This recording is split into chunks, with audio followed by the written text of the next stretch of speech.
Ay nako, Bugoy! Ano nangyari? Bakit ganyan ang itsura mo? Para kang gumulong sa putik! Kasi munay, inarang na naman ako ng mga tambay nung pauwi ako. Kinuha nila yung sukli ko. Sino may gawa nito sa'yo? Sila Toto na naman ba? Opo, Nay. Tinulak pa nila ako sa may putikan. O sige, tahan na. Huwag ka nang umiyak. Pumasok ka na sa bahay. Maglinis ka ng buong katawan mo at magbihis ng damit. Sige po, Nay. Ang sama talaga ni Toto. Lagi lang nila akong inaaway. Pagkabihis mo, huwag ka nang lalabas ng bahay. May pupuntahan lang ako sandali, ha? Saan po kayo pupunta, Nay? Pupuntahan ko sila para kausapin. Baka po kung anong gawin nila sa'yo. Dito na lang po kayo, Nanay. Huwag mo kong alalahanin. Kaya ko ang sarili ko. Sige na, pumasok ka na sa banyo. Nang pumasok na sa banyo ang anak ko, mabilis akong lumabas ng bahay. Nagpupuyos ang kalooban ko ng mga sandaling yun. Pagdating sa tindahan, wala na akong naabutan.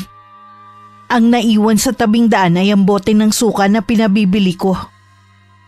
Nanginginig ang kamay ko na dinampot yun. Huminga na lang ako ng malalim at saka humakbang pauwi. Nakasalubong ko pa si Kara sa magkasangang daan. Oh, Aling Helen, hindi niyo po yata kasama si Bugoy. Sa tindahan po ba kayo galing? Oo. Binalikan ko lang yung naiwan ni Bugoy na sukang pinabibili ko. Pauwi ka na ba? Opo. Maaga po akong nakatapos sa pagtitinda. Sige, iha. Mauna na ako sa iyo, ha? Teka lang po, Aling Helen. Iimbitahan ko po sana kayo ni Bugoy na pumunta sa bahay. Birthday ko kasi eh. May kaunting salo-salo lang po. Sa isang linggo na po yon. Ganun ba, iha? Happy birthday na lang sa'yo, ha? Pero hindi kami makakapunta eh.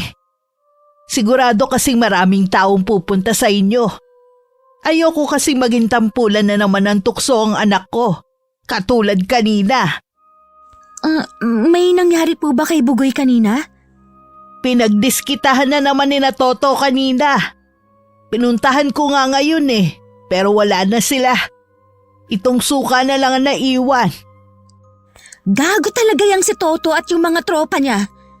Wala na nga silang pakinabang, ang hilig pa nilang mamirwisyo sa ibang tao. Kung naabutan ko pa sila, makakatikim talaga sa akin ng lalaking yon. Hindi na tama ang ginagawa nila sa anak ko. Ilang beses ko nang pinalampas ang iba nilang ginagawa, pero hindi ito. Sinaktan na nila ang anak ko. Naiintindihan ko po ang nararamdaman ninyong galit. Kahit sino naman po na mapunta sa kalagayan nyo eh. Alam ko kung bakit ang anak ko ang malimit nilang pagdisikitahan. Dahil sa itsura nito. Ipasa Diyos na lang po natin ang ginagawa nila. May karma rin sa kanila kapag hindi sila tumigil. Ano pa nga bang magagawa ko kundi ipaubayan na lang sa Panginoon ang mga ginagawa nila sa amin? O paano? Baka hinahanap na ako ni Bugoy. Sige po, Aling Helen. Dadalaw na lang po ako sa inyo kapag wala akong gagawin sa amin. O sige. Alam mo namang laging bukas ang bahay namin para sa iyo. Sige po, Aling Helen. Tumango lang ako at saka naglakad na pauwi. Pagdating sa bahay, naabutan ko naglalaro ng mga kotse-kotsehan na binili ko sa tiyangge ang anak ko. Para bang wala na rito ang nangyari sa kanya. Katulad ng mga nakaraan, hindi nito masyadong dinaramdam ang ginagawang kalupitan sa kanya ng mga tao. Ngumiti siya nang makita ko. Ipinanganak ko si Bugoy na may Down syndrome. Dahil wala naman akong kakayanan na ipatingin siya sa doktor noon, umasa lang ako sa mga albularyo at sa mga herbal na nakukuha sa gubat. Regular naman ako nagpapacheck up noon. Yun nga lang sa health center lang dito sa aming barangay. Sa bahay lang din ako nanganak sa edad na 35. Nung mga panahon na yun, hindi na ako umaasa na makakapag-asawa pa. Pero dumating sa buhay ko si Ronnie. Hindi ko alam kung totoo ang kasabihan na kapag daw may balat ka sa puwet ay malas. Meron kasi ako noon. Bago ko pa malamang nagdadalang tao ako noon, na-aksidente si Ronnie habang nasa laot kasama ng iba pa. Marami ang nagsasabi noon na baka anak ng engkanto si Bugoy dahil sa kakaiba nitong itsura at maputing balat. Meron din naman nagsasabi na isinumpa daw ito. Muntik na rin ako noon maniwala. Pero dahil sa paliwanag ng midwife sa health center sa tunay na kondisyon ng anak ko, kahit papano naliwanagan ako sa totoong kalagayan ni Bugoy. Nay, bakit po kayo nakatayo lang dyan? Pasok po kayo, Nay, sa bahay natin. Oo anak, gutom ka na siguro. Dito ka lang ha, itutuloy ko lang yung pagluluto ko sa kusina. Sama po ko, Nay. Tutulungan ko na po kayo. Oo ba? Pero dapat iligpit mo muna ang mga laruan mo. Opo, Nay. Kasi sabi niyo, maging masinop ako sa mga gamit ko. Kailangan, kalat ko, alam ko kung paano iligpit. Tama po ba, Nay? Tama yon anak. Ang galing mo talaga. Lagi mong tatandaan ang mga biling ko sa'yo, ha? Opo, Nanay. Kasi para din yun sa akin. Para kapag wala na kayo, alam ko na ang gagawin ko. Bakit, Nanay? Aalis ba kayo? Hindi ako aalis. Siyempre anak, hindi sa lahat ng oras lagi mo kong kasama. Oo nga po. Katulad kanina, umalis kayo. Ako na lang kumuha ng damit ko at nagbihis. Tapos, naglaro na ako mag-isa. Halika na nga sa kusina. Tulungan mo na ako magluto, nagugutom na ako eh. Mula pagkabata matyaga ko nang tinuruan si Bugoy sa mga gawaing bahay. Pinapasok ko rin siya sa eskwelahan noon. Pero hanggang elementary na lang. Madalas kasi siyang tuksuhin ng mga bata. Hindi rin kaya ng teacher kapag sinusumpong siya. Sa takot nila na makasakit ang anak ko, hindi na nila to tinanggap. Ako na lang din ang matyagang nagturo sa kanya magbasa at magsulat. Ang sarap talaga magluto ng nanay. Sus, nambola ka pa. Sige, kumain ka pa. Ay, busog na po ako. Ako na po magliligpit po ng mga pinagkainan natin. Salamat anak. Magtutupi lang din ako ng mga damit na nilabhan ko. Nung isang araw pa yun eh. Sige po, Nanay. Ako na pong bahala dito. Naging abala kasi ko nung nakaraang araw. Maliban kasi sa pagtanggap ng labada at pamamalansya, naghihilot din ako na may bayad. Pero hindi naman ako ganun kalaki maningil. Habang nagtutupi nga ako ng mga damit namin, dumating naman si Kara. Pinapasok ko naman siya at prenteng naupo sa isang upuan. O Kara, bigla ka na pasugod dito. May nangyari ba? Sinabi ko po kay Itay ang ginawa ng tropa ni Toto kay Bugoy. Pinuntahan niya po sila at pinagsabihan. Naku, nakakahiya naman sa tatay mo. Sana hindi mo na lang sinabi. Wala naman yun sa akin eh. Ipinasa Diyos ko na lang. Tungkulin po yun ni tatay bilang kapitan natin dito. Tsaka, mamimihasa po ang mga yon. Mabuti na rin po yun.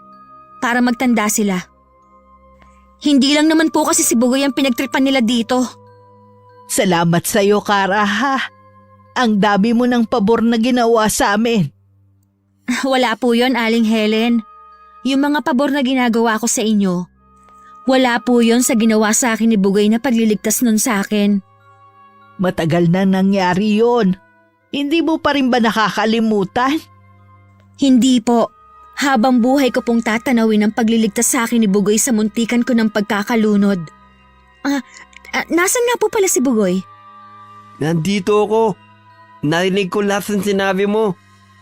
Alam mo, Kara, naghugas ako ng plato. Di ba ang galing ko? Oo naman! Ang swerte sa'yo ng nanay mo kasi maaasahan ka sa lahat ng bagay. Ayoko kasing mapagod ng inay ko kaya tinutulungan ko siya. Ikaw, Kara, tumutulong ka ba sa inyo? Oo naman. Nagtitinda pa nga ako ng mga merienda at kung ano-ano pa para makatulong sa gastusin sa bahay namin. Gusto ko rin magtinda. Nay, gusto ko rin magtinda gaya ni Kara. Kahit ano po, basta sa pagkakakitaan. Gusto ko rin po makatulong sa gastusin dito sa bahay natin. O sige, pag-iisipan ko. Sa ngayon, inumin mo muna yung gamot mo at magpahinga ka na muna sa kwarto mo. Sige po, Nay. Kara, iwan muna kita. Ikaw nang bahala kay nanay, ha? Oo, Bugoy. Kahit po ganyan ang kalagayan ni Bugoy napakaswerte niyo po sa kanya. Hindi katulad ng normal dyan, pasaway pa sa mga magulang. Napakalambing pa ng batang yan. Kapag alam niyang pagod ako, kinukuha niya ang langis ko at hinihilot ako. Aling Helen, huwag niyo sanang mamasamain ang tanong ko ha. Matagal ko na po kasing gustong itanong ito. Nahihiya lang po ako. Bakit po nagkaganon si Bugoy? Saan daw po nakukuha ang sakit niya? Ay, hindi rin kasi malinaw sa akin Ang sabi lang ng midwife nun sa health center, minsan daw sa genetics o kapag may edad na nagbuntis sa babae. Wala rin naman kasi akong pera noon para ipatingin siya sa doktor ng mga ganyang sakit. Sabi ko na nga po may paliwanag sa kalagayan niya.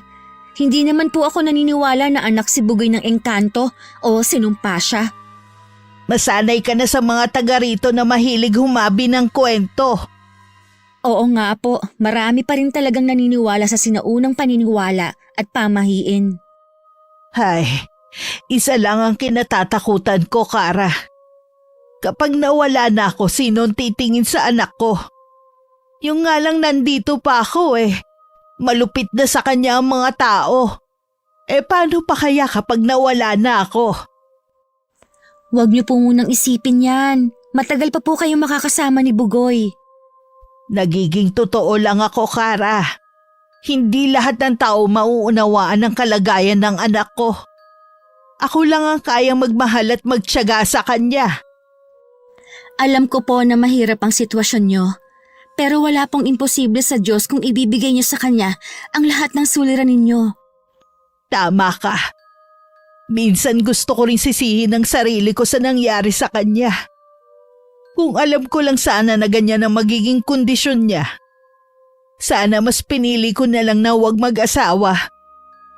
Sana hindi niya nararanasan ang hirap ng buhay at pag-aalipos na sa kanya ng mga tao. Hindi nakaimik si Kara. Nakatingin lang siya sa akin. Banaag ko naman sa kanyang mukha ang awa para sa aming mag-ina.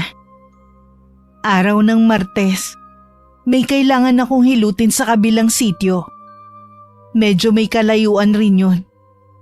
Ayoko sanang pumunta dahil siguradong matatagalan ako sa pag-uwi. Pero sa akin lang kasi hiyang yung batang kailangan kong hilutin. Naaawa naman ako dahil ilang araw na raw dinadalahid ng ubo. Kaya naman napilitan na akong pumayag. Medyo galante rin kasi magbigay ang mga magulang nito. Nagbilin lang ako kay Bugoy na huwag siyang lalabas ng bahay. Pero nga dahil sa may pagkaisip bata, hindi rin ito sinunod ang bilin ko. Lumabas siya ng bahay at nagpunta sa tindahan para bumili ng candy. Nagkataon namang parating si Toto at mga tropa nito. Pinagdiskitahan na naman nila ang anak ko. Sa pagkakataong yun, binugbog nila ito ng husto.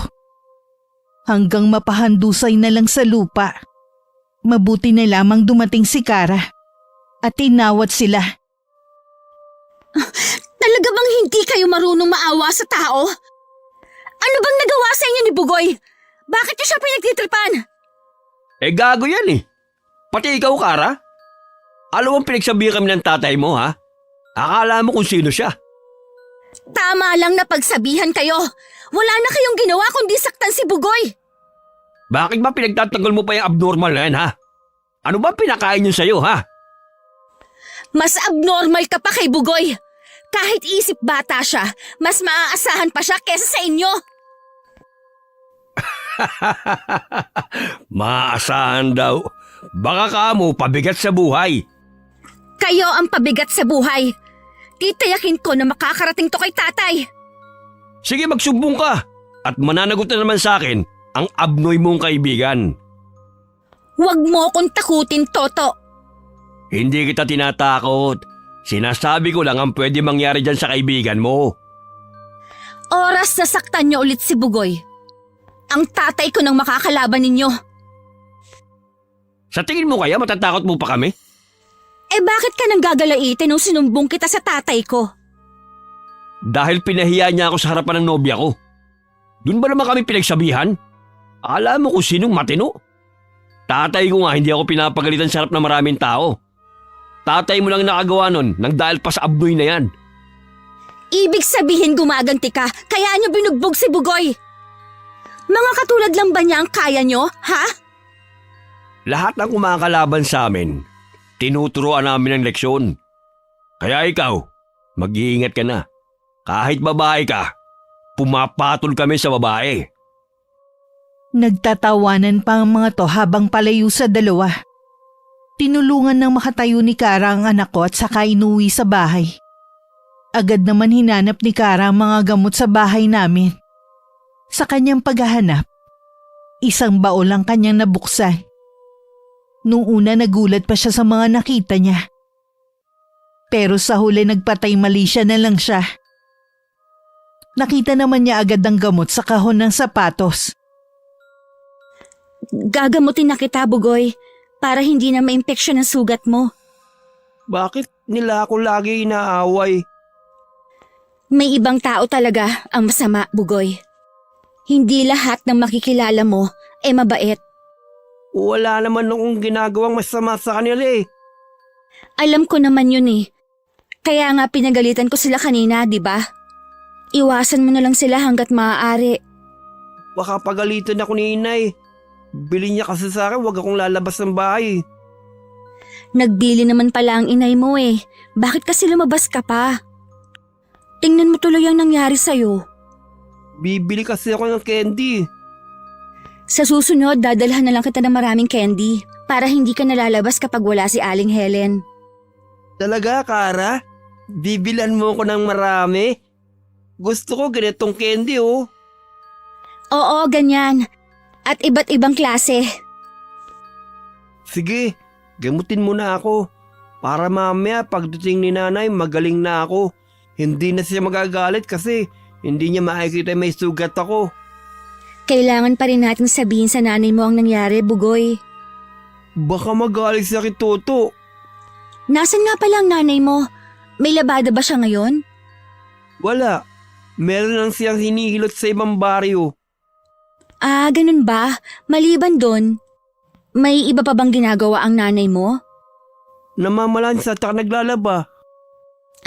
Oo nga, baka yun lang ang alam mo. Sige, gagamutin na muna kita. Hindi na rin muna ako aalis hanggat wala si Aling Helen. Bakit ang bait mo sa amin? Mabait din naman kasi kayo ni Aling Helen. At saka, magkakaibigan tayo, di ba? Oo, Kara. Kaibigan ka namin ni nanay. Ah, may itatanong ako sa'yo, Bugoy. Yun bang laman ng baul na yon, ginagamit ng nanay mo? Hindi eh. Sabi ni nanay, masama daw yung gamitin. Kaya nakatago lang. Bakit mo tinatanong, Kara? Wala naman. Kalimutan mo na tinanong ko sa'yo. Okay, sabi mo eh. Hindi ako agad nakaalis sa bahay ng batang hinihilot ko. Hapon na nang makarating ako sa bahay namin. Dumaan pa kasi ako sa Tiangge para makabili ng isang damit para kay Bugoy. Pagdating nga sa bahay, nadatnan kong nasa sala si Kara.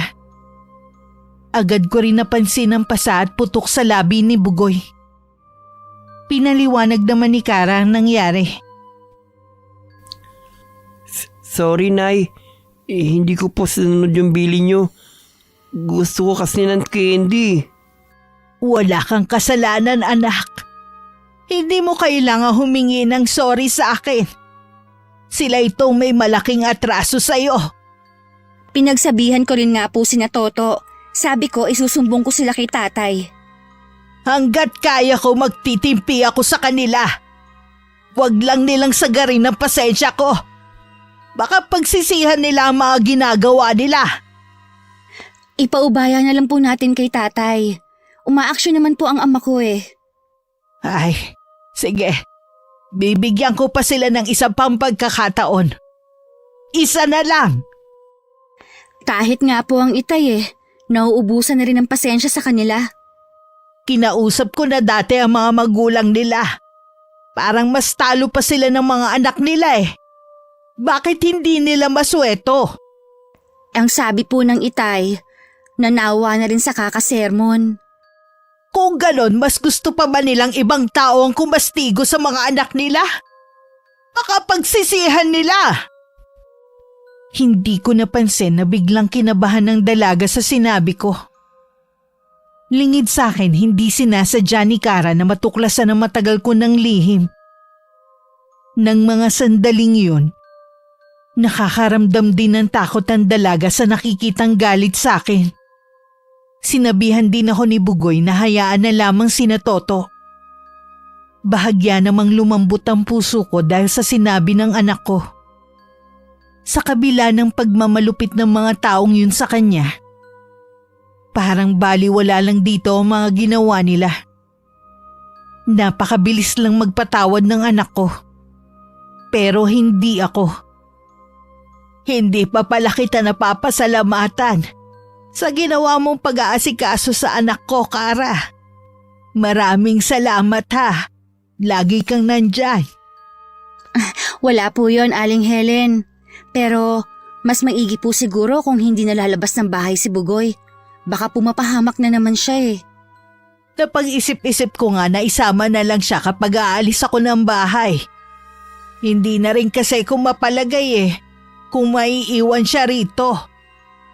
Kung hindi nga alam po, abala rin ako minsan eh. Sasamahan ko po siya palagi.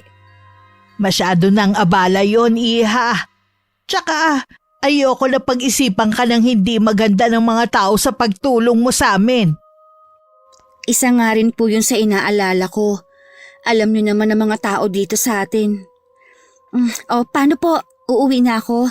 Hinintay ko lang po talaga kayo. O sige, mag-iingat ka sa pag-uwi mo, ha? Tinanaw ko pa si Kara habang naglalakad dito palayo. Tsaka lang ako pumasok sa loob ng bahay nang marinig kong tinatawag ako ni Bugoy. Samantala, habang pauwi ang dalaga sa kanila, bigla namang humarang si Toto. May kailangan ka ba sa akin?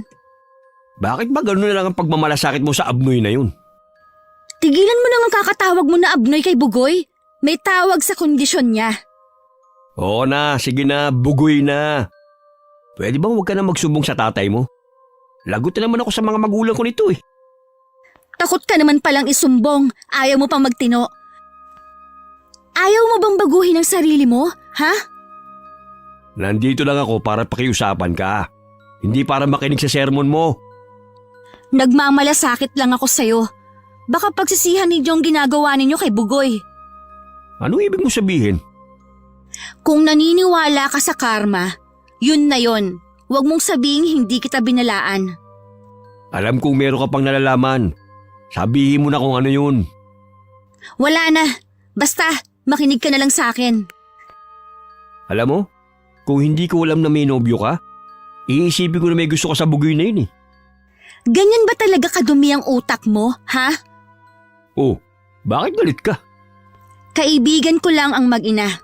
Huwag mong bigyan ng mali siya ang pagmamalasakit ko sa kanila. Kasi kami, pinalaki ng mga magulang namin kung paano makipagkapwa-tao. Eh ikaw, hindi ko alam kung anong itinuro sa'yo. Ang sama kasi na ugali mo. Kung makapagsalita ka, akala mo sobrang tinu mo naman. Hindi ko sinabing matino ako. May mali rin ako nagagawa, pero ikaw sobrang sama na ng ginagawa mo kay Bugoy. Para kang tatay mo magsalita. Huwag mong sabihin na susunod ka sa yapak niya. Kung hindi ka makikinig sa akin, bahala ka na. Huwag mo na aksayahin pa ang oras ko. Napapakamot na lang sa ulo na sinundan ng tingin ni Toto ang dalaga. Batid kasi ni Kara na pwede niyang ikapahamak kung meron pa siyang sasabihin. Yun lang din ang magagawa niya para mailigtas ang lalaki sa kapahamakan. Pagdating sa kanila, naisip niyang ilihim na lang sa sarili ang kanyang natuklasan. Nang mga sumunod na araw, lagi ko na lang sinasama si Bugoy sa mga lakad ko. Mabuti na lang ayos lang nakasama ko siya sa bahay kung saan ako naglalaba at namamalansya. Mababait naman kasi ang mga amo ko. Nang araw na yon masama ang pakiramdam ko. Pero itinuloy ko pa rin ang paglalaba ko. Kaya pagdating sa bahay, si Bugoy na lang ang nag-asikaso sa bahay at nagluto ng hapunan namin. Nay, kumain na po muna kayo. Dinala ko na po yung pagkain nyo dito. Hindi mo na sana dinala rito. Doon na lang sana ako sa kusina kakain para sabay tayo. Hindi na po, nanay. Dito na lang po kayo kumain para hindi na kayo maglakad. Ikaw talaga. Akala mo naman napakalayo ng kusina natin. Ano bang niluto mo? Noodles po, tsaka nilagyan ko po ng patola. Salamat anak ha. Tamang-tama to sa akin. Susubukan ko na po kayo, nanay. Gaya ng ginagawa mo sa akin tuwing magkakasakit ako. Dapat ako nag-aalaga sa iyo Pero ikaw pa ngayon na nag-aalaga sa akin. Siyempre po, may sakit kayo Kapag magaling na po kayo, ako naman po ang aalagaan nyo. I love you, nanay. I love you din anak. Bakit po kayo umiiyak? May masakit po sa inyo? Siguro ulo ninyo. Hihilutin ko po kayo mamaya pagkatapos nyo kumain. Hindi masakit ang ulo ko. Pero sige, hilutin mo pa rin para masarap ang tulog ko mamaya. Huwag na po kayong umiyak, nay. Nandito lang ako. Aalagaan ko kayo, ha? Oo anak. Ay, hindi ako natatakot na mawala sa mundong ito. Ang kinatatakutan ko, maiwan ka mag-isa. Sa kabila ng babala ni Kara kay Toto, masama pa rin ang plano nito sa aking anak. Naghahanap lang siya ng magandang tiyempo kung paano ipapahamak si Bugoy. Noon pa mainit na ang dugo niya sa anak ko. Kapag nakikita niya ito, hindi maaaring hindi iinit ang kanyang ulo. Minsan inutusan ko si Bugoy na pumunta sa tindahan at bumili ng patuka sa manok para sa alaga namin. Naisip kong sundan siya. Saktong nakita kong hinarangan siya ng grupo ni na Toto. Ano na naman ang binabalak mong gawin sa anak ko? Kayo pala, Aling Helen. Wala naman po. Babatiin ko lang sana si Bugoy. Akala mo yata baliwala sa akin ang mga ginagawa mo sa anak ko. Subukan mo lang kantiin ni dulo ng daliri niya. Tinitiyak ko sa'yo na hindi mo magugustuhan ang balik dito sa'yo. Pinagbabantaan niyo ba ako, Aling Helen? Sinasabi ko lang ang maaaring mangyari sa'yo. Oras na hindi mo tigilan ang anak ko. Kung ayaw niyo nasasaktan tong abnoy niyong anak, huwag niyo siyang palalabasin ng bahay. Masyado naman kayong sensitive. Anong sinabi mo? Bukod tanging anak niyo lang ang may ganyang itsura sa buong lugar natin. Hindi ba kayo nandidiri? Hindi ko alam kung bakit niyo ba kasi binuhay yan. Puro tuloy pahirap sa buhay niyo. Bastos ka! Ikaw dapat ang hindi na binuhay ng mga magulang mo. Ang mga katulad mo ang salot. Ang anak ko, kahit ganyan yan, mas maaasahan pa kesa sa inyo. Binabalaan kita ha. Wag mo na ulit sasaktan ang anak ko. Dahil pagsisisihan mong binuhay ka pa ng ina mo. Sino ka para pagsalitaan ako ng ganyan? Hindi niyo yata alam kung ano ako sa barangay natin. Kilalang maton, siga at walang kinatatakutan. Kilala ka rin sa pagiging walang modo. Ako, kilala mo ba ang pagkatao ko? Pagkatapos ng kumprontasyon, parang walang nangyari na sinamahan ko na si Bugoy sa tindahan. Nadaanan pa namin sina Toto. Pailalim ang titig nila sa amin. Hindi ko na lang sila pinansin pa. Dahil sa mga binitiwan kong salita sa kanya, mas lalo itong nagtanim ng galit sa aking anak. Nakarating naman kay Kara ang nangyari, kaya pumunta siya sa bahay. Wala na talagang pag-asa na magbago yang si Toto. Hindi siguro mahal yun ng mga magulang kaya ganun ang pag-uugali. Kung hindi siya inaruga at minahal ng kanyang mga magulang, huwag niyang idamay sa kanyang sama na loob ang anak ko. Yun nga po ang dapat. Isusumbong ko na naman siya kay Itay. Hayaan mo na. Siguro naman sa mga sinabi ko sa kanya hindi na niya pag-iinitan ng anak ko. Sana nga po. Kumusta na po ba si Bugoy? Ayos naman siya. Parang baliwala naman sa kanya ang lahat. Sinabihan pa nga ako na wag na magalit kina Toto. Pakiwari ko ba mas nag-aalala pa siya sa mga yon kesa sa sarili niya. Ang bait po talaga ni Bugoy. Sana lahat ng tao katulad niya na mabuti ang kalooban. Kung pwede nga lang sana magkatotoo ang sinabi mong yan. Pero imposible. Hindi na kasi balanse ang mundo kapag nagkataon. Oo nga po pala. Kaya din po pala ako nagpunta rito para ibigay itong mga pagkain.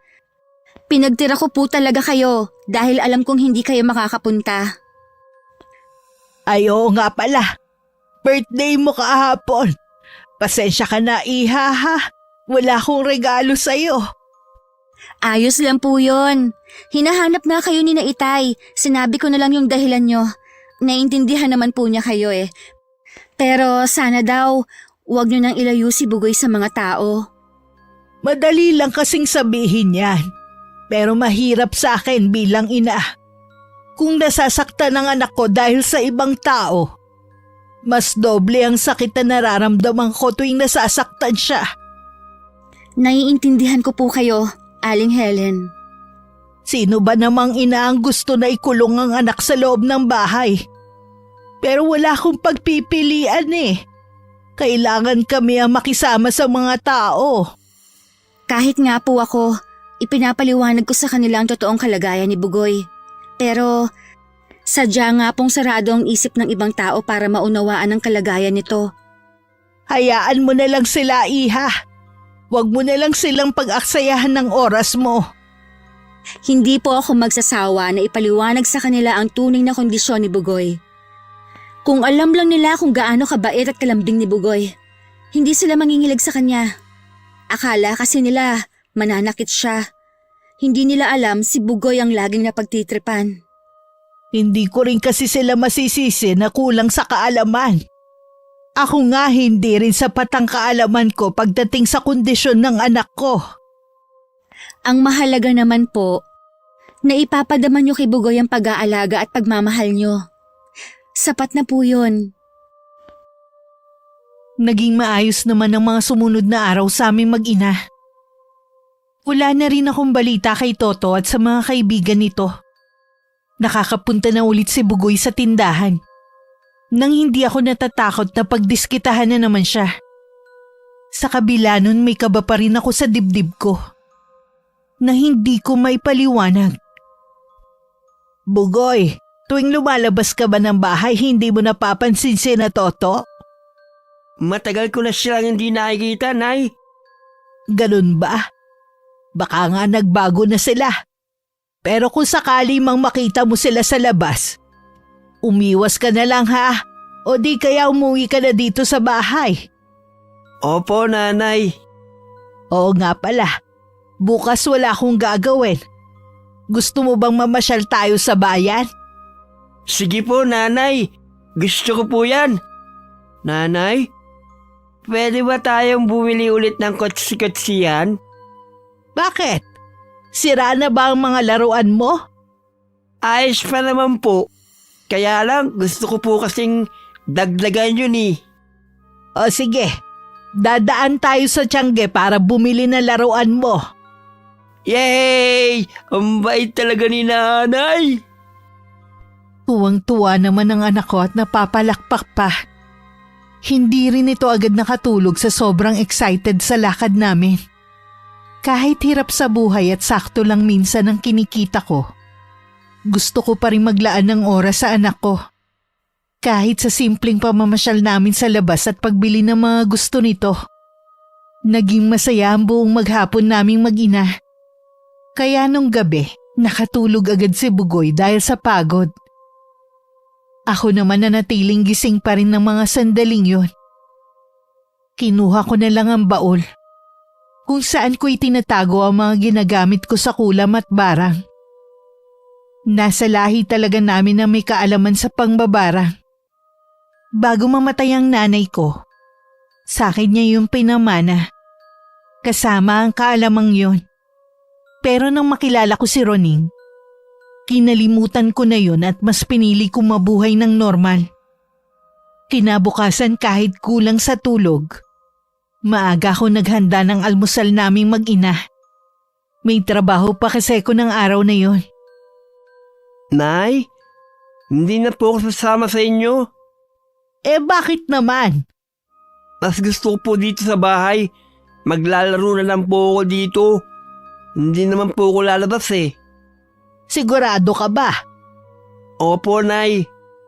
O sige, pero huwag kang aalis ng bahay ha. Sandali lang naman ako. Opo, Nay. Pangako, dito na ako sa bahay. Habang namamlansya ako sa bahay ng amo ko, laman ng isip ko si Bugoy. Hindi rin ako mapakali. Nahihiya naman akong magpaalam ng uuwi. Hindi pa naman tapos ang gawain ko. Pagdating ng 4:00, pinayagan na ako umuwi. Kahit hindi pa tapos ang mga plantsahin ko. May lakad daw silang mag-anak at walang maiiwan sa bahay. Nagmamadali na ako nung umuwi. Pagdating sa bahay, hindi ko nadatnan si Bugoy. Pinuntahan ko siya sa tindahan. Baka may binili lang pero sabi ng tindera, hindi pa daw nagagawi doon ng anak ko. Kung saan-saan ko siya hinanap. Pero hindi ko pa rin siya makita. Hanggang makasalubong ko si Kara. Aling Helen? Bakit po parang balisa kayo?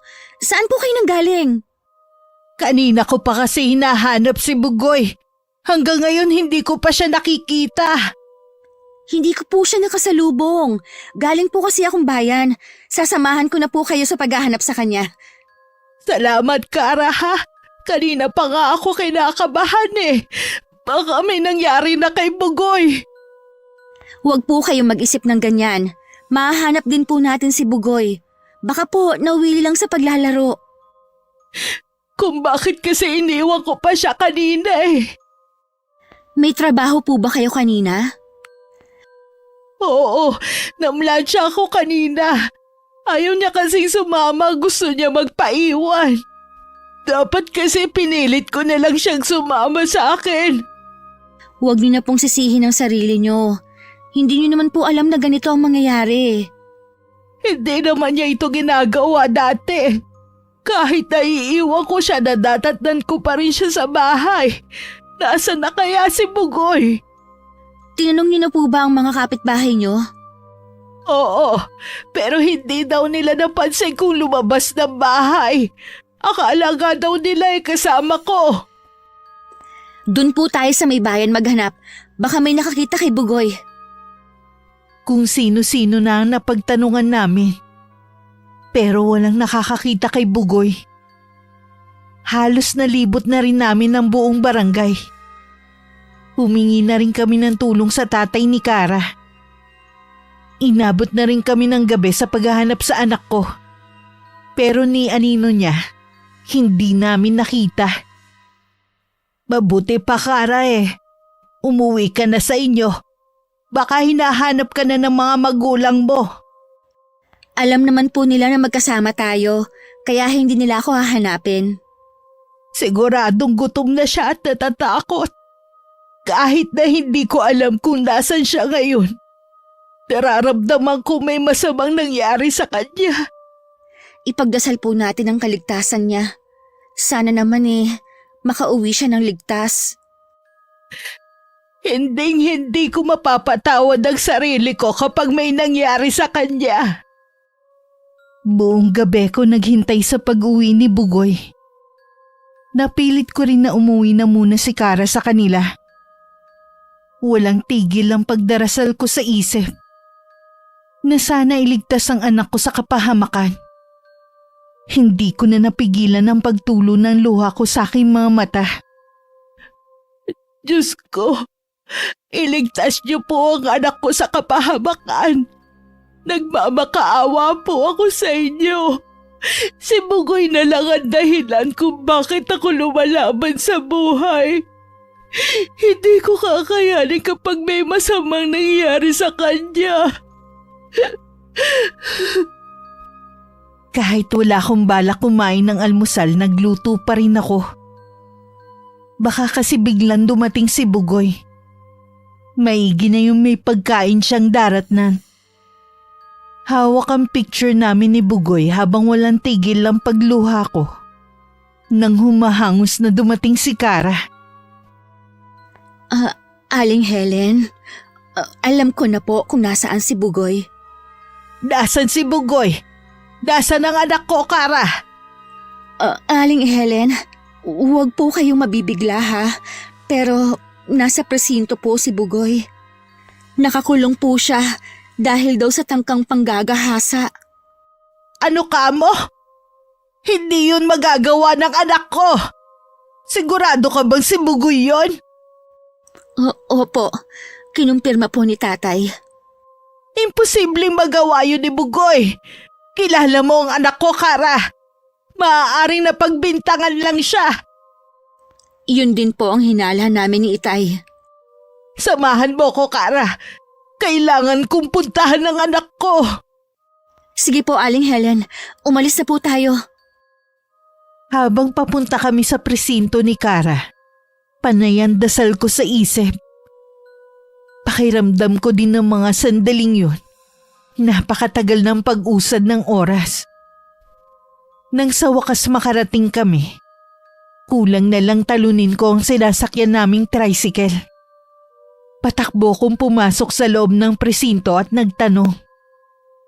Agad naman akong sinamahan ng isang pulis sa kulungan. Nang malaman na ako ang ina ni Bugoy, bigla namang bumagal ang paghakbang ko habang palapit sa kulungan. Nakita ko agad ang anak ko na nakaupo sa pinakasulok. Hinagod ko siya ng tingin.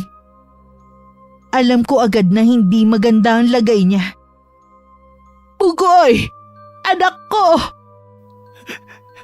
Nanay! Nanay! Bakit ngayon lang kayo? Kahapon ko ba kayo tinatawag? Hindi ko kasi alam na nandito ka. Kahapon pa kita hinahanap. Bakit ganyan ang itsura mo? Bakit puro kasugat at pasa? Sino ang may gawa niyan, anak? Binugbog po ako, nanay. Gusto ko na po lumabas dito, nanay. Ayoko na po dito. Natatakot ako dito, nanay. Oo, ilalabas kita dito. Pangako yan. Nanay, pinagbibintangan nila ako na gumawa ng masama sa babae. Wala naman akong ginagawa eh. Sinong babae yun? Hindi ko po kilala, nanay. Akala ko po gusto niya makipaglaro sa akin. Tapos, bigla na lang lumabas si Toto at binugbog ako. Ano ka mo? Sila Toto ang bumugbog sa'yo? Opo. Tapos, dinala nila ako dito. Nanay, sama ni Toto. Lagi na lang niya ako sinasaktan. Pinilit nila ako umamin. Hindi ko alam ang kasalanan ko. Aling Helen, ginagawa na po lahat ng tatay kung paano matutulungang makalaya si Bugoy. Kailan makakalaya ang anak ko? Hindi ko po alam. Medyo mabigat po kasi ang kaso niya. Walang kasalanan ng anak ko. Siguradong kagagawan lang to ni Toto para ipahamak si Bugoy. Hindi magagawa ng anak ko ang binibintang nila. Pakawalan niyo ang anak ko. Hindi siya bagay sa kulungan na to. Pakawalan niyo siya, sabi. Aling Helen, huminahon po kayo. Paano naman ako hihinahon, Kara? Nakakulong ang anak mo sa salang kahit sa isip hindi niya magagawa. Naniniwala po kami ni tatay na walang kasalanan si Bugoy. Kaya nga po inaalam na niya kung anong tunay na nangyari. Hindi maaaring magtagal dito si Bugoy. Nakita mo bang itsura niya? Baka hindi niya kayanin ang hirap sa loob. Naiintindihan ko naman po kayo eh. Kaya lang po wala tayong magagawa sa ngayon. Kailangan ko makausap kung sino ang babaeng yun. Kilala mo ba kung sino siya? Siya po si Christine. Pinsan po siya ni Toto. Alam ko po nagbabakasyon lang siya dito sa atin. Iba ang kutob ko, Kara, sa nangyayari. Baka sinadya nilang ipahamak ang anak ko. Ganun din po ang iniisip ko. Baka tuluyan ang nagalit si Toto kaya gusto niyang gumanti kay Bugoy. Nakikiusap ako sa iyo, Kara. Huwag mong iwan ang anak ko. Hahanapin ko lang ang babaeng yun. Gusto ko siyang makausap. Kahit umiiyak si Bugoy, napilitan akong iwanan siya pansamantala. Kailangan kong makahanap ng paraan kung paano siya makakalaya. Parang wala ako sa sarili habang naglalakad. Hindi ko na rin namalayan na malapit na ako sa lugar kung saan madalas tumambay sina Toto at mga kaibigan nito. Sakto namang parating ang grupo. Nang makita nila ko, bahagyang natigilan ng mga to. Akmang iiwas sila nang mabilis akong nakalapit. At isang sampalang pinakawalan ko sa lalaking natigagal sa pagkabigla. Nasaan ang pinsan mo? Nasaan ang babaeng nangaakusa sa anak ko? Hindi ko po alam kung nasan siya. Matinding tromang inabot niya kaya hindi siya makalabas ngayon. Sinungaling! Alam mong hindi magagawa ng anak ko ang binibintang niyo. Alam ko gagagawan mo to. Hindi gumagawa ng kwento ang pinsang ko. Mabuti nga dumating kami dahil kung hindi, baka natuloy na masamang balak sa kanya ng abnoy niyong anak. Bakit ba ganun na lang kalaki ang galit mo sa anak ko, ha?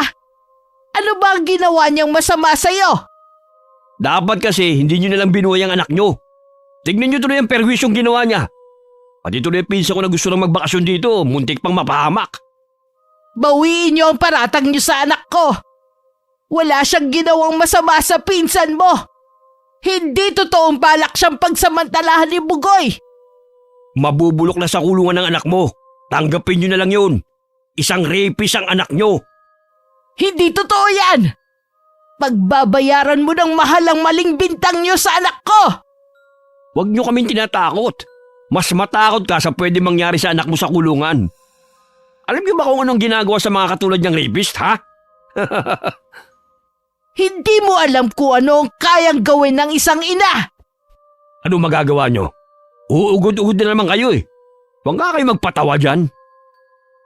Napakuyom na lang ang kamao ko sa matinding galit habang sinusundan ko sila ng tingin.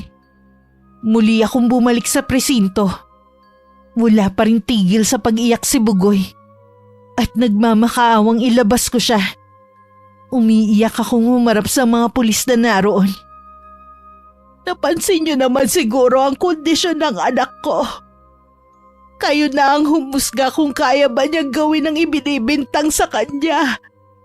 35 na ang anak ko, pero ang isip niya, parang sa 6 na taong gulang pa lamang. Kung gusto niyo, ako na lang ang ikulong ninyo. Ako nang aako sa kasalanang hindi naman niya ginawa.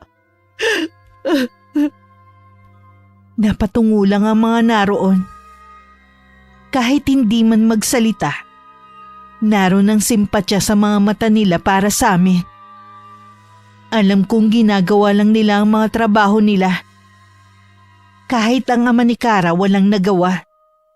Pinanindigan talaga ni Christine ang pahayag nito. Nang mga sandaling yun, hindi na nakapagpigil si Kara na hanapin din si Toto. Kahit siya hindi na rin makatulog sa kakaisip sa kalagayan ni Bugoy. Naabutan niya ito na nakikipag-usap kay Christine. Dinig na dinig niya nang sabihin ng babae na nakukonsensya na ito sa ginawa kay Bugoy. Sabi ko na nga ba hindi talaga kami nagkamali ng hinala. Kara, anong ginagawa mo rito? Hinahanap talaga kita. Ikaw babae, ang kapal na mukha mo. Nagbakasyon ka lang ba dito para manira ng buhay ng iba, ha? Pwede ba? Mali ka nang iniisip mo. Anong mali? Narinig ko lahat ng pinag-uusapan nyo. Ikaw babae, bakit hindi ka sumagot? Magsalita ka. Huwag ka lang tumungo dyan. Ano, napipi ka na ba? Sana nga, tuluyan ka na lang mapipi. Para wala ka nang nasisirang buhay dahil sa kasinungalingan mo. Hinaan mo nga ang boses mo. Baka may makarinig sa'yo. Bakit? Nahihiya ka? Dapat lang, dahil sinira niyo ang buhay ng isang inosente. May konsensya pa ba kayo? Ha? Kahit ano pang sabihin mo, hindi iuurong ni Christine ang kaso. Hindi niya iuurong dahil nahihiya siya na mahusgahan ng mga tao. Di bali nang makasira kayo ng buhay ng iba. Oo, di bali na masira ang buhay ng abnoy na yun kesa sa pinsan ko. Wala namang mawawala sa bugoy na yun eh. Sa pinsan ko, malaki. Anong klaseng pagpapalaki bang ginawa sa inyo ng mga magulang nyo? At ganyan kasama ang mga ugali nyo? Sagad hanggang buto! Huwag mong idamay ang mga magulang namin dito. Wala silang kinalaman sa nangyari. Bakit hindi? Hoy, babae! Saan ka pupunta ha? Halika nga dito! Iiwas ka pa ha? Bitiwan mo siya! Huwag mo siyang saktan! Bitiwan mo ko! Kakalbuhin ko talaga ang babaeng yan! Bumalik ka dito! Huwag kang umalis! Hayaan mo na siya. Tayo mag-usap. Huwag ka na kasing makialam sa mag-inang yun. Wala ka namang mapapala sa kanila eh. Pati ikaw madadamay pa sa kamalasan nila. Ikaw nagdala ng kamalasan sa kanila. Mabuti silang mag-ina. Wala silang inaagrabyado ng ibang tao. Hindi katulad mo. Normal nga ang pag-iisip. Pero masahol naman sa isang may sira sa ulo. Akala mo ba masasaktan ako sa mga sinasabi mo? Hindi oy! Tingnan natin. Mabait pa sa lagay na yon si Aling Helen. Pero sa pagkakataong ito, sinagad nyo na siya. Ang mabuti pa, umuwi ka na. Kahit magsumbong ka pa sa tatay mo, wala rin siyang magagawa. Tingnan natin kung hanggang saan yung yabang mo. Pati pinsan mo, idinamay mo pa. Ano ba ang kayang gawin ng isang matandang uugod-ugod na? Hindi lang siya matanda. Isa siyang ina na kayang gawin ng lahat para sa anak niya. Hintayin niyo ang ganti ng isang ina. Nagpupuyos pa rin ang kalooban ni Kara na umuwi sa kanila. Kinuha rin niya sa bulsa ng suot na palda ang panyong nahablot niya sa leeg ni Christine kanina. Samantala, halos hindi nabitiwan ni Bugoy ang kamay ko. Kailangan ko na kasing umuwi dahil tapos na ang dalaw. Nanay, huwag po kayong umalis. Babalik na lang ulit ako bukas ha. Dadalhan kita ulit ng masarap na pagkain. At saka yung mga kutse-kutsehan mo. Ayoko po nun. Ikaw ang gusto ko, nanay. Huwag mo akong iwan. Palabasin niyo po ako dito. Gusto ko na po umuwi sa bahay namin. Gumagawa na ng paraan ng nanay ha. Pangako ko sa iyo, uuwi na tayo. Gusto ko ngayon na. Nay, huwag mo po akong iwan. Kahit nasa labas na ako, dinig ko pa din ang malakas na pagpalahaw ni Bugoy. Parang paulit-ulit na lang na dinudurog ang puso ko sa eksenang yun. Tuwing kailangan ko nang umuwi ng bahay. Pagdating sa amin, walang tigil ang pag-iyak ko. Ilang araw ko na rin hinahanap ang pinsan ni Toto. Pero hindi ko to makita. Mukhang nagtatago na ito. Inaayos ko ang mga laruan ni Bugoy nang dumating si Kara. Aling Helen, kumusta na po si Bugoy? Umiiyak pa rin siya tuwing uuwi ako dito sa bahay. May maganda po akong balita sa inyo. Baka po palayain na rin sa mga susunod na araw si Bugoy. Talaga ba? Opo, nakagawa po ng paraan ng itay. Tsaka po, mahina naman po ang mga ebidensya laban kay Bugoy. Diyos ko, salamat po. Salamat din sa tatay mo. Ginawa siyang instrumento para matulungan kami. Konting tiis na lang po at makakasama niyo na rin si Bugoy. Alam mo bang palagi kong iniisip na sana masamang panaginip lang ang nangyayari sa amin? Na sana paggising ko kasama ko pa si Bugoy at wala siya sa lugar na yon. Salamat, matatapos na rin ang bangungot na to sa amin. May kailangan din po kayong malaman. Ano yun, Iha? Narinig ko po mismo kina Toto at Christine na planado nila ang ginawa nila kay Bugoy. Sinasabi ko na nga ba? Sadya po yatang may mga ganong klase ng tao. Gusto nilang gantihan si Bugoy dahil lagi silang napapahiya tuwing pinagsasabihan sila ng itay. Maniningil ako balang araw sa ginawa nilang to. May ibibigay din po ako sa inyo. Panyo po ito ni Christine. Nakuha ko po sa kanya ito nung araw na nahuli ko silang nag-uusap. Hindi ko alam kung bakit yun binigay sa akin ni Kara. Pakiwari ko ba meron siyang nalalaman sa iniingatan kong lihim? Nang makaalis ang dalaga, kinuha ko ang baul na pinaglalagyan ng mga gamit sa pangungulam. Doon ko na rin nilagay ang panyo na ibinigay sa akin ni Kara. Kinabukasan kasama ko si Kara para dalawin sana ang anak ko. Pero yun din pala ang araw na makakalaya siya. Abot hanggang langit ang pasasalamat ko sa ama ni Kara. Dahil siya ang tumulong sa aming mag-ina. Pero mula nun, malaki na ang pinagbago ng pag-uugali ni Bugoy. May gusto ka bang kainin, anak? Sabihin mo at ipagluluto kita. Ayoko po, Nay. Mas gusto ko po dito lang sa kwarto. Ilang araw ka na nagkukulong dito eh. Halika sa labas. Sasamahan kitang magpaaraw. Ayoko po, Nay. Baka mamaya dumating si na Toto, bubugbugin na naman nila ako. Hindi na yon mangyayari, anak. Hindi ko nahahayaan na saktan ka ng kahit sino. Natatakot po ako. Baka mamaya balik na naman nila ako sa kulungan. Dito lang ako magtatago. Bugoy, saan ka pupunta? Dito ako sa cabinet natin magtatago. Huwag niyo po akong ituturo, Nay, ha?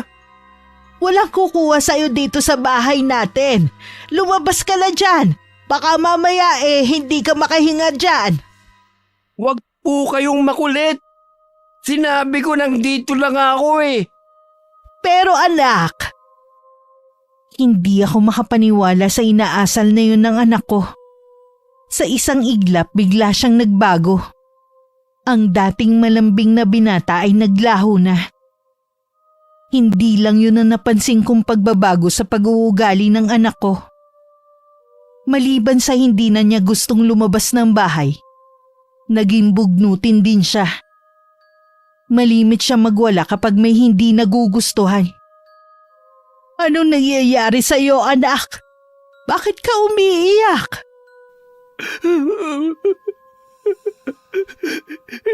Hindi ko po nagawa ng tama ang sinasabi niyo eh. Natapo ko yung tubig na balde. Ayos lang yun, anak. Ako na lang ang gagawa niyan. Hindi, ayoko na. Bugoy, Huwag mong pinapalo ang ulo mo. Ano ba nangyayari sa'yo? Nainis na po ako. Lagi ko nadidinig sa ulo ko na sinasabi sa akin ni Toto na abduhin daw ako. Hindi yan totoo, anak. Kalimutan mo na ang mga sinabi nila sa'yo. Mula ngayon hindi ka na nila masasaktan pa. Magtiwala ka lang sa akin, ha? Opo, nanay. Huwag niyo na ako iiwan kahit kailan, ha? Ang mabuti pa magpahinga ka na lang muna. O sige, ganito. Kakantahan kita para makatulog ka, ha? Habang nakahiga, kinakantahan ko si Bugoy ng paborito niyang kanta nung bata pa siya, kasabay ng paghagod sa kanyang buhok. Maya-maya lang malalim na ang paghinga nito. Hindi ko na rin napigilan ang pagbalong ng luha sa mga mata ko. Kapag kasi nakikita ko siya sa ganung kalagayan, pakiramdam ko pinipiga ang puso ko. Narinig ko na tumatawag si Kara. Dali-dali kong pinahid ang mga namalisbis na luha sa mga mata ko. Pagkatapos kinumutan ko lang si Bugoy bago ko lumabas. Naabutan ko na si Kara sa sala ng bahay. Ay, hindi na katulad ng dati ang buhay namin ni Bugoy. Ang laki na ng pinagbago niya. Yung ginawa kong pagtuturo sa kanya kung paano wag dumepende sa akin. Nasayang lahat. Hindi po natin masisisi si Bugoy. Matinding trauma po ang pinagdaanan niya. Walang dapat sisihin kundi si Toto at ang babaeng yon. Tuwing nakikita ko nga po si Toto, hindi ko talaga maiwasang kumulo ang dugo ko sa kanya. Nandito pa rin po pala ang pinsan niya. Hindi ako makapaniwala na pagkatapos silang sirain ang buhay ni Bugoy, nagagawa pa nila maglakad sa labas ng taas ng noo. Salamat sila at buong atensyon ko ay nasa anak ko pa. Hintayin nila ang ganti ko sa kanila. Tingnan ko lang kung magagawa pa nilang maglakad ng nakataas ang noo. Pwede po bang malaman kung anong klaseng paghihiganti ang gagawin niyo sa kanila? Mabuti nang wala kang alam, Kara. Hindi na rin naman nag-usisa pa si Kara. Sinilip lang din niya si Bugoy bago nagpaalam na uuwi na sa kanila. Nang mga sumunod na araw, umayos na naman ang lagay ng anak ko. Minsan na lang siyang sinusumpong. Nakakapagtrabaho na rin ako. Salamat sa mga kapitbahay namin na nung mga panahon na hindi ako kumikita, nandyan sila para bigyan kami. Malaki ang ibinayad sa akin sa paglalaba. May gusto ka bang ipabili sa akin na laruan, anak? Pagkain na lang po, Nay. Anong klaseng pagkain ang gusto mo? Tinapay po at candy. O sige, dito ka lang muna ha. Pupunta lang ako sa tindahan. Sige po, Nay. Hintayin ko lang po kayo dito. Bilisan nyo lang po, ha. Lumabas na ako ng bahay namin. Nilingon ko pa si Buboy na nasa may bintana. Kumaway pa siya sa akin. Nabili ko naman ang mga gusto ng anak ko. Dinamihan ko na para hindi pa balik-balik sa pagbili sa tindahan. Nung pauwi na ako sa amin, nakasalubong ko si Toto at isang babae. Natitiyak kong ito ang pinsan nito na si Christine. Nang makita nila akong dalawa, napatungo ang babae at umiwas naman ng tingin si Toto. Tama nga ang nakarating sa akin. Nagagawa niyo pa talagang maglakad ng nakataas ang noo. Ikaw babae, ang lakas ng loob mo na tumigil pa rito sa lugar namin. Pagkatapos ng ginawa mo sa anak ko. Bakit? Ikaw ba may-ari ng lugar na ito? Para pagbawalan ng pinsan ko? Sana nung may pagkakataon ka pa, umalis ka na sa lugar na to. Dahil mas pinili mong manatili rito. Tanggapin mo ang karmang naghihintay sa inyo. Tumigil ka na nga, tanda! Kung ano pang sinasabi mo. Yung anak mo ang Abnoy ang may malaking atraso kay Christine eh. Talaga ba? Hanggang ngayon pinaninindigan nyo pa rin talaga ang kasinungalingan nyo? Magpasalamat ka na nga lang na awa pa ang pinsan ko. Kaya tumigil ka na. Huwag mo na kaming guguluhin pa. Tara na nga insan. Huwag mo nang pansin yung matandang yan. Sige, baliwalain lang ninyo ako. Huwag niyong pagsisisihan ang ginawa ninyo sa anak ko. Nahintakutan naman ng dalawa sa tawa ko. Kulang na lang tumakbo ang mga ito palayo sa akin. Pagdating sa bahay, naabutan kong nasa may bintana pa rin si Bugoy at naghihintay sa akin. Tuwang-tuwa ito nang ibigay ko sa kanya ang tinapay at candy. Thank you, nanay! Walang anuman, anak. Bakit po kayo umiiyak? Kasi bumalik ka na sa dati. Yung masayahin at malambing na si Bugoy.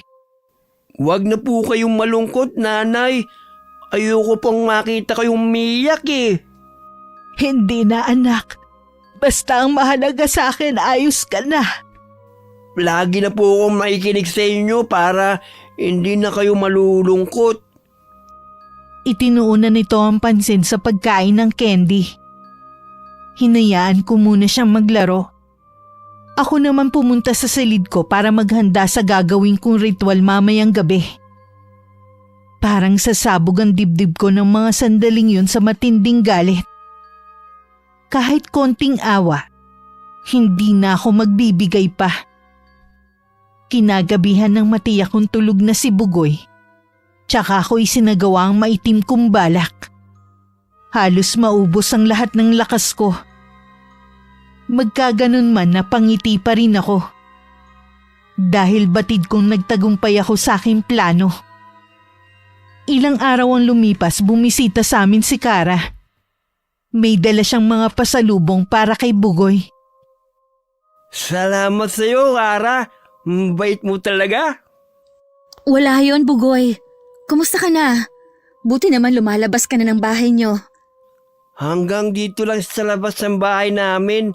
Ayoko pang pumunta ng tindahan. Baka kasi makita ko na naman si Toto. At yung babaeng yun na nagpanggap ng mabait. Huwag kang mag-alala. Hindi ka na magugulo ng babaeng yon. Hindi mo na siya makikita pa. Bakit? Umalis na siya? Parang ganun na nga. Ano ang ibig mong sabihin, Iha? Hindi niyo po ba nabalitaan na nangyari? Alam mo namang madalang akong lumabas at hindi rin ako tsismosa. Wala na po si Christine. Dumanas muna siya ng matinding paghihirap bago siya nalagutan ng hininga. Napakabilis naman ang naging karma niya. Oo nga po eh. May usap-usapan pa po na baka barang ang nangyari sa kanya. Una daw po, dinaing na masakit ang tiyan. Hanggang lumaki daw po yun. Hanggang sumuka na po. Yung suka po may mga kasamang insekto. Hanggang isinuka na daw po ang mga laman loob niya. Meron ba silang pinaghihinalaan na gumawa nun sa kanya? Nagbanggit po nila kayo. Dahil ba sa ako lang ang may motibo na gawin yon? Siguro po. Pero sinabi naman ng itay na huwag nila kayong pagbibintangan dahil sa kanya sila mananagot. Ang bait talaga ng tatay mo sa amin. Sana balang araw maibalik ko sa inyo ang kabutihan niyo sa aming mag-ina. Mabait po talaga sa lahat ng tao ang itay, lalo na sa mga inaapi. Wala din siyang pinipiling tulungan. Alam mo ba, Kara? Hindi pa rin naaalis ang takot ko kapag nauna akong mawala. Masama bang hilingin na sana mauna na lang sa akin si Bugoy? Naiintindihan ko po ang takot nyo, pero hindi po tama na hilingin nyo yan sa anak nyo. Ay, tama ka. Masyado lang ako nadadala ng nararamdaman kong takot. Iwasan nyo nilang pong mag-isip ng mga bagay na nagpapabigat ng kalooban nyo. Ang mahalaga naman po magkasama na kayo ni Bugoy. Hindi ko lang kasi maiwasan na mag-isip ng negatibo. Siguro dahil sa mga pinagdaanan namin ni Bugoy nitong mga nakaraan. Nagtagal pa sa amin si Kara. Dahil sa dalaga kahit papano nararanasan ko kung ano ang pakiramdam na may anak na babae. Nung nagpaalam na ito, niyakap ko pa siya. Nang makauwi sa kanila, hindi inaasahan ng dalaga na kanina pa naghihintay si Toto sa kanya. Kara, mabuti naman nandito ka na. Kanina pa ako naghihintay sa iyo eh. Paalis na nga sana ako. Aakala ko kasi mamaya ka pa. Galing ako kina Aling Helen. Sinabi nga ng nanay mo. Ano bang kailangan mo sa akin?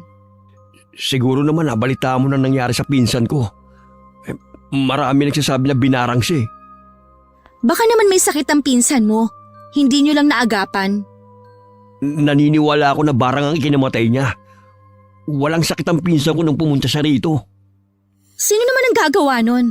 Isa pa, wala naman mambabarang sa lugar natin. Baka naman doon sa lugar nila. Naniniwala ako na taga rito ang gumawa nun sa kanya. Meron ka bang pinaghihinalaan? Sino pa bang gagawa nun? Di mag-inang yun. Teka nga lang muna. Ano na naman ba ito ha? Mangkukulam si Aling Helen. Sigurado ko. Siya ang pumatay kay Christine. Ngayon, malino na sa akin ang mga binibitiwan niyang salita noon. Maghunos dili ka nga sa mga sinasabi mo. Hindi yan magagawa ni Aling Helen. Sana noon pa kung totoo nga ang sinasabi mo. Mag-isip ka nga. Malakas ang kutob ko na may tinatagong matandang yon. Maniwala ka sa akin. Matagal na naming kilala ang mag-ina. Lalo na ng mga magulang ko. Buhay pa noon si Mang Roning. Siya ang asawa ni Aling Helen. Maraming nakakakilala sa mag-ina, mabuti silang mga tao. Kabaliktaran ng pagkakakilala sa'yo ng mga taga rito. Oo na, ako na ang masama. Tiyak na ako nang isusunod niya. Huwag ka nga sumigaw sa bahay namin. Wala ka talagang modo, ano? Tulungan mo ko, Kara. Ayoko pang mamatay. Walang masamang mangyayari sa'yo. Umuwi ka na at magpahinga ka. Magdasal ka rin. Yan lang ang makakasalba sa'yo kung totoo man ang sinasabi mo. Mula nung nangyari kay Christine, hindi na ako mapakali. Ipakiramdam ko, laging may mga matang nakatingin sa akin. Lalo na kapag gabi. Binabagabag ka na ng konsensya mo. Dahil alam mong may ginawa kang hindi maganda sa kapwa mo. Anong gagawin ko? Gusto ko ng pagsisila mga ginawa ko. Ang may papayo ko lang sa'yo, humingi ka ng kapatawaran sa ginawa mo sa mag-ina, lalo na kay Bugoy. Hindi ko gagawin yan. Ano ko, tanga? Tignan mo ang ginawa nila kay Christine. Hanggat hindi bukal sa loob mo ang pagsisisi, habang buhay kang hindi patatahimikin ang konsensya mo. Wala na akong magagawa kung ganyang katigas ang puso mo. Umuwi ka na sa inyo at pag-isipan mo mga sinabi ko. Kara naman! Ayaw mong makinig sa sinasabi ko eh. Wala naman akong alam na pangontra sa sinasabi mong barang. Sa mga magulang mo ikaw humingi ng tulong. Laylay ang balikat na umalis si Toto. Habang pauwi sa kanila, bigla niyang naisip ang sinabi ni Kara. Kahit kinakabahan nagtungo pa rin siya sa bahay namin. Naabutan niyang naglalaro si Bugoy sa labas ng bahay. Nang makita siya ng aking anak, napasigaw ito kaya dali-dali akong lumabas mula sa likod ng bahay namin. Anong ginagawa mo rito? Wala po akong gagawing masama. Bugoy, relax ka lang. Kung wala kang masamang balak, anong ginagawa mo rito? May gusto lang po akong malaman. Sabihin mo na kung anong gusto mo para makaalis ka na. Kayo po bang bumarang kay Christine? Magsabi kayo ng totoo. Ang lakas ng loob mo na magpunta rito.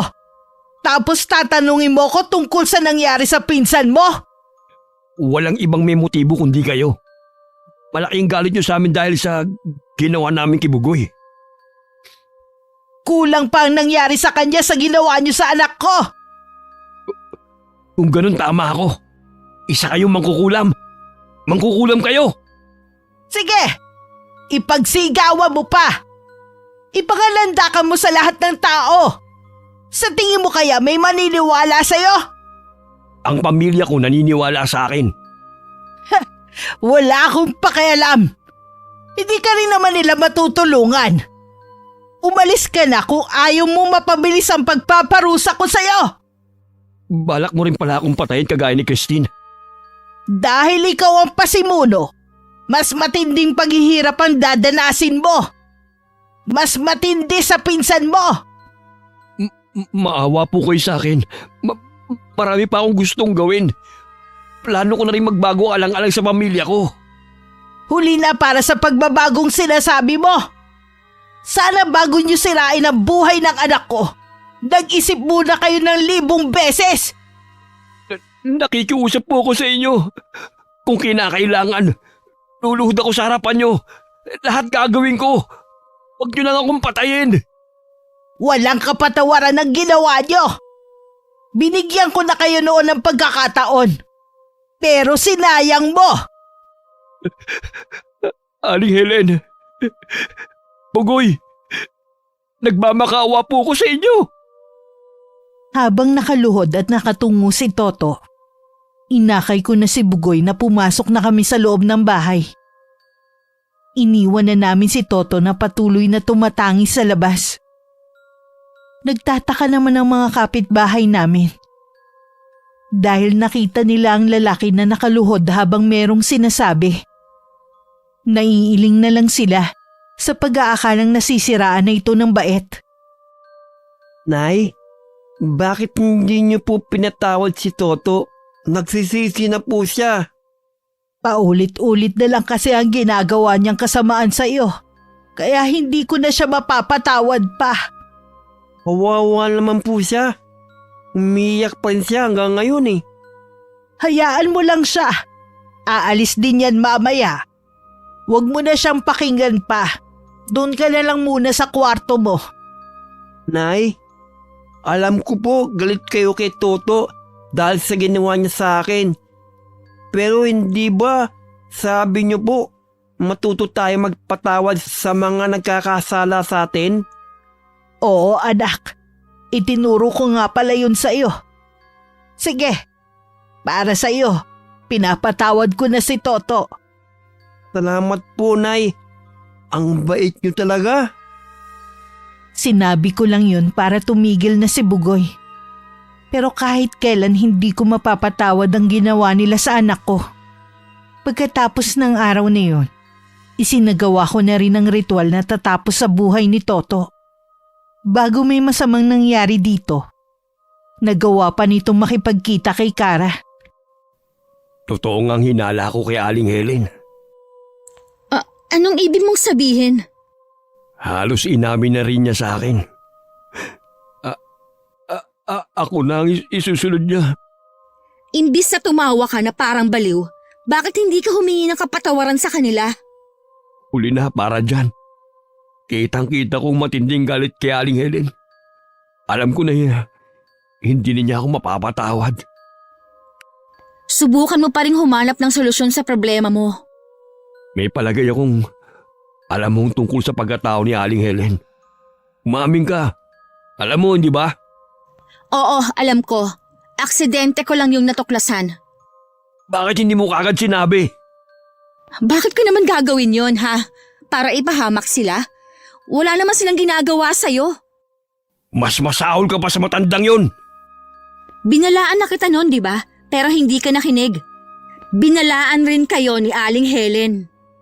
Marami pa akong gustong gawin sa buhay ko. Ngayon ko lang napagtanto ang mga bagay na yun.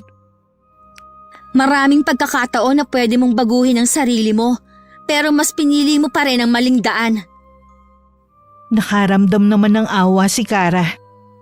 Hindi niya rin kasi akalain na aabot sa ganun ang paghihiganti ko. Inakala kasi ng dalaga na bibigyan ko lang ng leksyon ng magpinsan. Pero hindi aabot sa kanilang kamatayan. Nagpunta pa sa akin si Kara para makiusap. Kung ganon alam mo pala ang tungkol sa lihim ko. Aksidente ko lang po yun natuklasan. Pasensya na po kung napakialaman ko ang gamit nyo. Hindi ko naman po sinasadya. Pasensya ka na rin, Iha. Hindi kita mapagbibigyan sa hiling mo sa akin. Masakit sa akin ang ginawa nila kay Bugoy. Dapat lang sa kanilang mamatay. Pero wala na po si Christine. Hindi pa po ba sapat yun? Naghihirap na po si Toto. Hindi na siya matahimik. Kung pagsasamahin ang hirap na dinanas ni Bugoy at paghihirap ng kalooban ko, kulang pa ang naranasan nila. Ang sakin lang naman po, kung mapagbibigyan niyo lang ako. Alam kong matindi ang pinagdaanan niyo ni Bugoy. Hindi ko lang po akalain na aabot sa kamatayan ng paghihiganti ninyo. Huling beses ko na itong gagawin. Hindi ko na rin gusto na mamuhay na puno ng galit ang puso ko. Alam ko po na sa huli ay mas mananaig pa rin ang kabutihan ninyo. Nabalitaan ko na lang sa kapitbahay namin ang sinapit ni Toto. Nabulok daw ang dila nito hanggang sa pamahayan ng langaw at itlugay. Sumabog di umano ang napakalaking tiyan nito na pinamahayan ng mga iba't ibang uri ng insekto. Hindi na rin ibinurol ang katawan nito dahil sa kabila na naembalsamo na ito, pinagkukumpulan pa rin ng mga langaw at may masangsang na amoy na lumalabas sa katawan nito. Mula nang mawala si Toto, tumino na ang mga kaibigan nito. Marahil natakot sa sinapit ng kaibigan nila. Naging tahimik na rin ang lugar namin. Imbitahin ko po sana kayo. Sana po ay wag niyo akong tanggihan. Ano ang okasyon, Iha? Dumating na po kasi ang nobyo ko at plano na namin magpakasal. Ganun ba? Binabati kita, Iha. Nasa tamang edad ka na rin naman para mag-asawa. Yun nga po ang sabi ng mga magulang ko. 28 na po ako. Gusto na rin nilang magkaapo. Hangad ko ang kaligayahan mo, Iha. Asahan mo pupunta kami ni Bugoy. Pagkatapos po ng kasal ko, baka sumama na po ako sa mapapangasawa ko. Baka po madalang na akong umuwi dito sa atin. Ganun ba? Siguradong ikalulungkot yun ni Bugoy. Maging ako. Nasanay na kasi ko na lagi kang nandyan eh. Parang anak na ang turing ko sa iyo. Ako rin po, Aling Helen. Hindi ko na kayo itinuring na ibang tao. Basta kapag may pagkakataon ha, dalawin mo na lang kami rito. Opo, asahan niyo po yan. Pagkatapos nga ng kasal, hindi na namin nakita pa si Kara. Ang sabi ng ama nito masela ng pagbubuntis. Sa kabila ng mga nagawa kong kasalanan, umaasa pa rin akong pakikinggan ng Diyos ang aking mga dasal. Hindi para sa akin kundi para kay Kara at sa magiging anak nito. Habang malakas pa ako, patuloy ko pa rin tinuturuan si Bugoy kung paano mamuhay na hindi ko siya laging inaalalayan sa lahat ng bagay. Hindi ko alam kung parusa ba to sa akin ng Diyos dahil sa mga nagawa kong kasalanan o pinakinggan niya ang hiling ko noon na sana mauna sa akin si Bugoy. Makalipas kasi ng 2 taon, namatay ang anak ko sa dengue. Dahil malayo at wala akong sapat na pera, hindi ko na siya naagapan pa. Nadala man siya sa ospital, hindi na rin nagawang isalba ng doktor ang buhay niya. Sa ngayon namumuhay na lang ako mag-isa. Wala nang takot at pangamba na maiiwan kong nag-iisa ang anak ko dahil nauna na siya sa akin. Tuwing napapatingin ako sa langit, hindi ko maiwasan na mapangiti. Kasi alam ko, hinihintay na ako ng aking anak. Wakas. Ay nako, Bugoy! Ano nangyari? Bakit ganyan ang itsura mo?